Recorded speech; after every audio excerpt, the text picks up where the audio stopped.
Hello and welcome to Rogue Artisans and Crafters, two-time winner of the Southern Oregon Television Awards for Best Arts and Culture Show. I'm your host, Glamour Dave Nienow, and we welcome you, our viewer, to the beginning of our third season of shows for 2020, where we feature local artists and craftspeople here in Southern Oregon, and we talk to our featured artists about how they came to their art, what drives them as artists, find out stories behind their art process, and how their work as artists influences their lives. Today I have the privilege of featuring local artisan Erin Linton. I have seen Erin numerous times at the many local art fairs and have always been impressed by the unique art that she creates, as Erin creates wonderful art images of birds, and she has a rather unique process in her art creations that we will explore in this interview. And so today I'm pleased to talk to Erin Linton about her life as an artist and the work that she pursues today with her bird art. And so we welcome Erin to the show. Thank you. I'm very happy to be here. Well, it certainly has taken a bit of time to finally get you on the show, but I very much appreciate your being here today. I am happy that I have finally made it. Yes. So, I discovered you at the various art fairs. I've always just been really amazed at the uniqueness and quality of your bird art. And one of the things that I've learned from you is that part of your art process is that you use recycled materials, such as tea bags. Yes. Right? In the creation of your art. Mm-hmm. And as I look at your art, I see your backgrounds have that kind of a textured feel to them. And so I'm imagining that's where the tea bags come into play. That is right? where the tea bags come into play. I never set out to be a mixed media artist. That wasn't the plan from the beginning. It just sort of happened over time. So for me, using the tea bags is exactly what you said for the texture. I love that soft quality and the warmth that it lends the birds and the animals that I paint. I feel like that's very true to how they are in real life when I work with them. Right. Now, how long have you been doing your art, and what brought you to doing the art that you're doing? Particularly the fact that you settled in on birds as your primary theme. So how did that come about? Well, it started when I was 11, so quite a few years ago now. I rescued an American robin that was a fledgling. Okay. And I had the help of my neighbor at the time, who was a certified wildlife rehabber. And from that moment on, I knew I wanted to help wildlife and work with wildlife. And when you have the privilege of hanging out with birds, that's what I specialize in now as a rehabber, all of the time, you get to just see how amazing and beautiful they are. Yeah. And so I started painting and drawing them from a very early age. I've been doing this now and on the tea bags for about 10 years. Okay. Well, you definitely have developed a really beautiful talent at this. You see, the details that you capture, personality of the birds. It really comes across extremely well, and So, at what point in this process of you developing your art? How far into that was when you discovered the whole tea bag thing and began the process of incorporating that?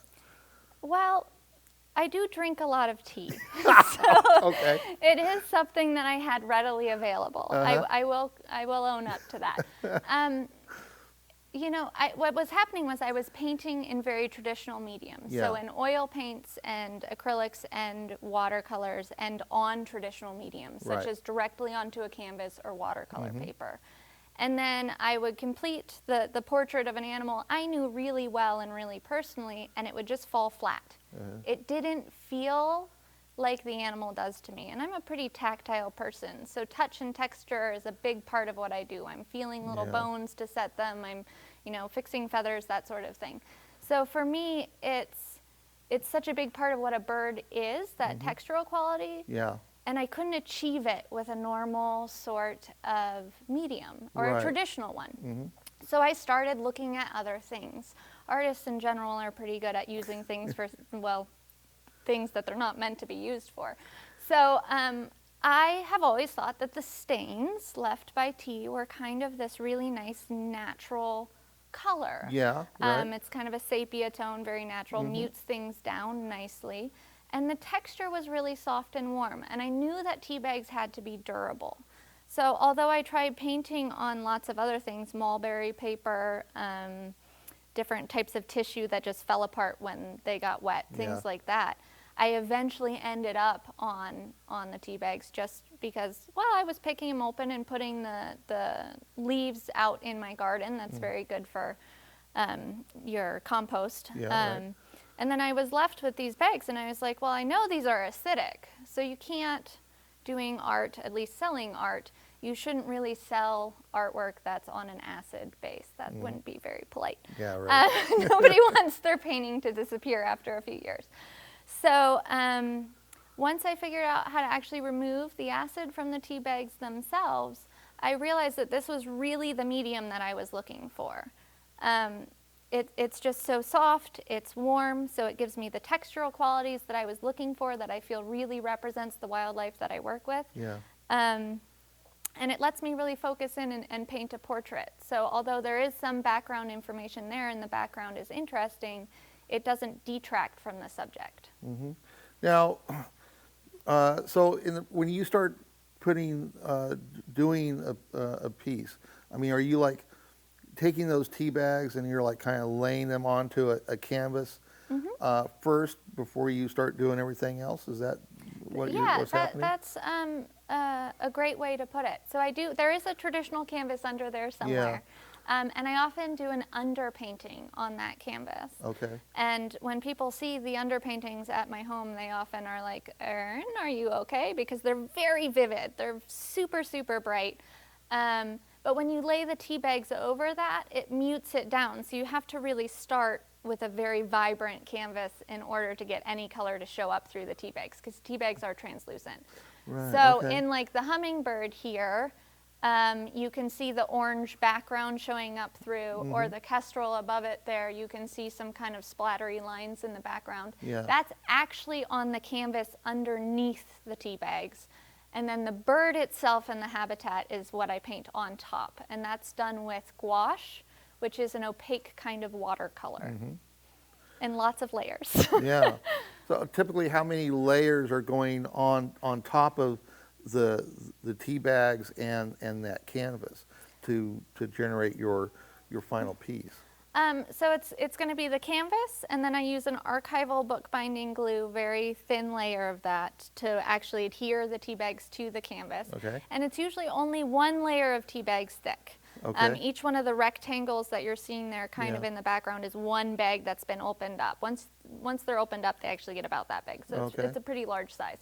And then the paint has to be put on in lots and lots of layers, because it is a watercolor, and I don't know if you've ever had a pen touch a Kleenex or something like that. Yeah, You've seen the it just kind of spreads out, right? Right. Yeah.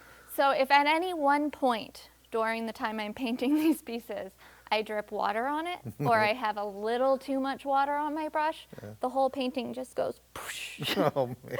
So it's a real slow process, Yeah. but what I find is that by building up all of those layers of paint, it gives more of the effect of feathers laying on top of each other, because there's not one solid line for any line you're actually doing. It's lots of little layers built up. So it really adds to the depth of the pieces. Yeah, well, that's something that definitely comes across when you're looking at your art in person. I mean, you see a really wonderful natural kind of depth to the pieces, and you know, it just kind of just makes for, you know, a really cool look to the art that you do. Yeah, it's a nice balance for me between being so I am a birder. I love to go out and go bird watching. So I want my pieces to be accurate. So they have the right number of primary feathers, they have the colors in the right places and all of the bits and bobs and that sort of thing. But they also have a very stylized background. So for me, it's a good way to blend kind of a really realistic sort of animal, which I can capture the portrait, or who I knew at the time, right? Because they all have a little bit of a different personality when you work with them. But then put in this background that kind of really makes the eye stay focused on that subject matter. Yeah. Well, we have a bit of a slideshow of some of your other art as well. So this might be a good time for the control room to begin to bring up some of her work, and we can talk a little about these different images. Absolutely. So those are lesser goldfinches there, and what's really interesting about this piece is that the pink that you're seeing in the background there on a few of those rectangular pieces, those are actually stains left by a hibiscus or a blueberry tea. Oh. So depending on sometimes either the subject matter that I'm working with, so if it's a bright little bird like the goldfinches in this case, I might want to include tea bags that are stained in kind of more vibrant colors. Okay. Or oftentimes where the bird's eye is going to be, I use a peppermint tea bag because that doesn't really leave any stain at all. It's a bright white bag, and that way the eye looks really nice and vivid. Oh, okay. So that's kind of a fun one to show actually with the hibiscus stains. All right. So let's go on to the next. And this guy is a little American kestrel. And this bird actually was brought to me as a hit by car, which is a common thing that happens to these little birds. So he stayed with me actually just overnight, which is really great, and had some meds for head trauma, and got to be re-released the following morning. And I had a beautiful row of sunflowers that time of year at my home, and so I couldn't resist putting the two together. Yeah, right, yeah, okay. All right. All right, this is a barn owl piece that I did actually for a submission to a museum show. It's just a really special piece to me. I got to actually work with another artisan here, I think who you're going to have on the show later, Dan Elster for this one. He was gracious enough to let me use one of his photos as a reference for this. And I really just wanted to kind of capture that ethereal spirit of barn owls. You know, you see them. Yeah, well, I mean, owls in general, you know, I mean, their look, there's a certain spiritual thing that comes across from their presence and the attitude that comes through their eyes, and you know, they're one of the most amazing. Yes, absolutely. We see them what we call they're crepuscular hunters. Crepuscular is a great word. It means either dawn or dusk light. And you often see them, you know, just kind of lofting through that periphery of your vision. So with that piece, I really tried to have the face of the animal be very kind of opaque and there for you, but I let the rest of the body fade out into the colors of the tea bags. Yeah. All right, well, let's go. We're at the next one here. So now, what's going on with this one here? So this is a brown creeper, and this is a pretty elusive bird. We see a lot of them here in the Rogue Valley, though, which is really fun. And this was actually part of a new series that I did just at the end of 2019 called Nature's Icons. And what I wanted to do with this piece was bring in some of the traditional artwork that I've experienced in my life using holy icons, so with that halo kind of in the background, because I wanted to draw attention to maybe looking for what is sacred in nature and in wild spaces, and why those spaces are so important to protect.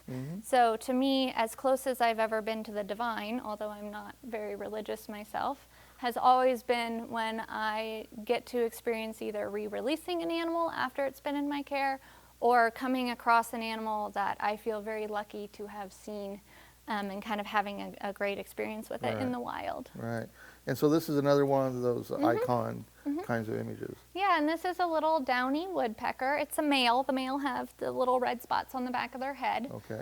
Females won't have that. And they are just a sweet, very small woodpecker. So they're only about 5 or 6 inches tall.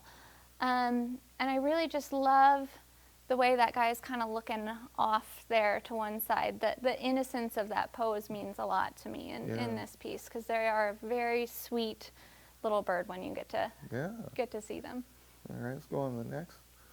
This is definitely the worst bird I have ever painted. Hands down, worst bird. I don't know how he's going to fly with those things on his head. It's just terrible. But he's passable for a jackrabbit. We'll give him that. This is a really fun piece for me to do. I don't do a lot of mammals. I specialize in birds with the wildlife rehab work that I do. So I was down at the Sacramento National Wildlife Refuge, and I saw these hares. I had pulled over actually to watch a bird. And they slinked out of the grass, and all you saw was kind of their two ears, above the grass like this, coming out. And it was so miserable hot. It was like July. It was just awful. And they slinked out onto the road and kind of laid down with their belly on the ground. And we were just panting. And they were so fun to watch and so interesting. And I just thought everyone had to have a story behind it. So I wanted to paint one. So I got home and I decided to paint a hare. Wild hare. I had a wild hare. What can I say? There you go. All right. This piece. This is a raven.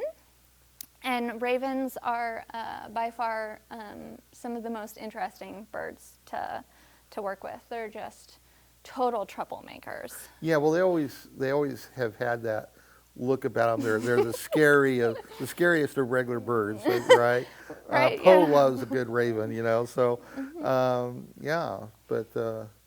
Okay. So what's this next one here? So this is a yellow rumped warbler, and he's on a cattail there, and you'll see that in a lot of my pieces before I actually ended up doing the Icon series, I kind of started sneaking in circular shapes behind their heads. So apparently I had that idea a long time before I had that idea.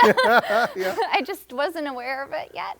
So that guy kind of has a sliver of the moon there, I guess, you could say, behind it. Yeah. All right, let's go on to the next.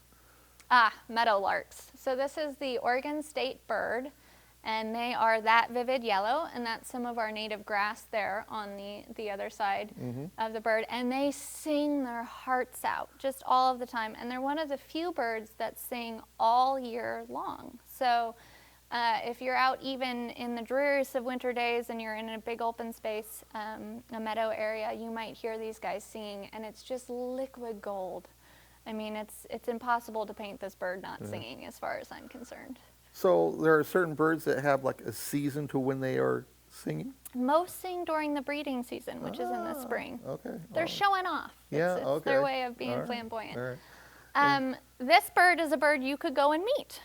You could go meet this bird at Badger Run Wildlife Rehab, where I do wildlife rehab stuff.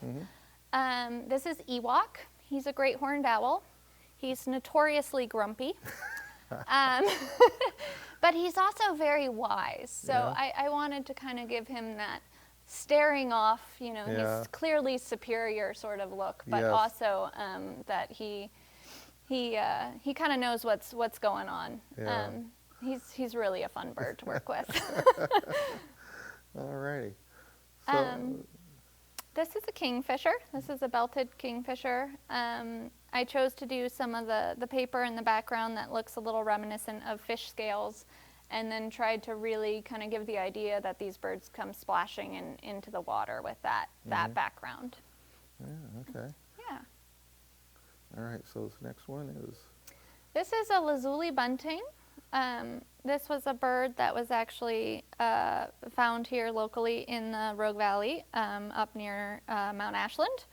And it was probably a raven who had done the bad thing. So this bird was pink and tiny and had no feathers when I first got it, because a raven had probably plucked it from a nest in being intent on having a little lunchtime snack. Yeah, right. And then something spooked it, and it dropped it in the road, and somebody actually called me, and I did the pickup for that. So that bird was released last spring. Oh, all righty. And so now we got another one here. This is a black phoebe, and again, you can see that circle sneaking in there. I'm telling you, sometimes you don't know what you're painting till you're painting it. And these birds tend to sit out on a dead branch like that, and sweep out and fly catch and then come back and perch. So they're one of the more convenient birds to photograph or to sit and watch, because you'll think they're flying away and then they come right back. So I got a really nice look at this bird, and have got to spend a lot of time with them. I've actually had 2 in as rescues over the years. Oh, okay. On to the next. This is the female downy woodpecker. So this one does not have the red spot on the back of her head here. This bird came to me. She hit a window. So again, just a little light head trauma. They're so sweet. They're just really wonderful to get to watch and to have come to your feeders if you happen to have bird feeders. So I really like that gentle pose where she's kind of looking off and up. Yeah, all right. And on to the next. So this was my largest piece to date. These are a couple of peregrine falcons. I was lucky enough to get really close to them, and you don't normally get to get really close to these guys. They were an endangered species for a long time, and they've had issues. DDT really affected them. So they're kind of the poster child of that movement there. They can hit over 200 miles an hour in a dive. So they are not kidding. When they want to fly fast, they fly fast. So I really wanted to show off those wings in this painting. Mm-hmm. And again, you'll see I left the background pretty open. There's not a whole lot going on because I really wanted the focal point to be these birds because they are that cool. They're just that magnificent that they deserve the spotlight. Yeah, yeah, definitely, yeah. This is a little Anna's hummingbird. It's in sparkle plants, which is how you might see them out in your garden sometime. And these guys, the males actually hang out with us all year long in the Rogue Valley. So you should be able to see little male Anna's hummingbirds anytime you want to go out and find one. Yeah, they're very sweet. I think that might be the last one. Yeah, that was the last one in the slideshow. So we're down to like the last 5 minutes. Mm-hmm. So let's talk a little bit about Badger Run, this organization that you are a part of. How did you come about into connecting with them?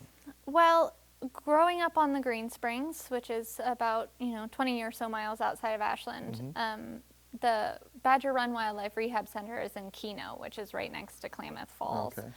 So I was actually closer when I lived up on the Green Springs. And my neighbor, again, did the wildlife rehab. So I mentored with her for many years. And then when I became old enough, you have to be 18 in the state of Oregon, I got certified as a subcommittee through Badger Run. Okay. And I now serve as the secretary on the board, but I also do all of their Jackson County pickups. Okay. So what that means is when the Oregon State Police or a citizen or whoever it happens to be finds an injured or orphaned wild animal anywhere in Jackson County, I get a call. And I go out and I put whatever that animal is, usually in a box, and do some immediate triage and then transport it to the center. So Badger Run functions as a intake and rehabilitation facility. Okay. So we don't have very many permanent birds there, just a few that go around and do educational things. Yeah. Okay. Well, that sounds like an amazing organization for what they're doing. So that's really wonderful to hear about. Now, at the end here, I allow my artists a chance to kind of tell the audience about how people can get hold of you and what's the cost of your art, what's the price range that for your different art, and what kind of editions that you do. So okay, so for my artwork, one of the easiest places to find it is going to be on my Etsy website, which is Orphan Girl Fine Art. I'm not an orphan, don't worry. It's after the orphaned animals that I take in.